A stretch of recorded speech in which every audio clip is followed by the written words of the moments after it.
Welcome to Man Does Tech, where I solve the problems you didn't even know you had. In this video, I will explain how to replace your BMW 5 Series key battery.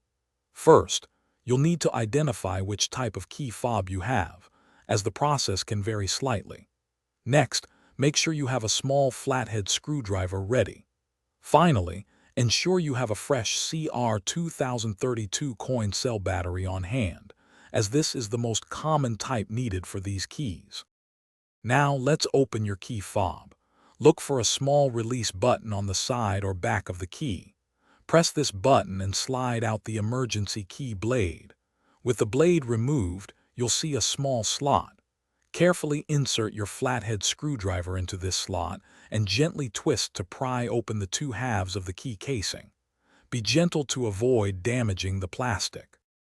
Once the key fob is open, you'll see the old battery. Before removing it, take a quick mental note of its orientation, specifically which side is facing up. This ensures you insert the new battery correctly. Use your screwdriver to carefully pop out the old battery. Then, insert the new CR2032 battery, making sure it's oriented exactly as the old one was, usually with the positive side facing up. With the new battery in place, it's time to reassemble your key fob. Carefully align the two halves of the casing and press them firmly together until they snap securely into place.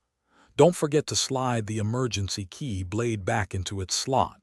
Once everything is back together, test your key to ensure all functions work correctly. And hey, while you're checking things out, don't forget to look in the description for the link to that Owala water bottle and other fantastic deals we've found for you.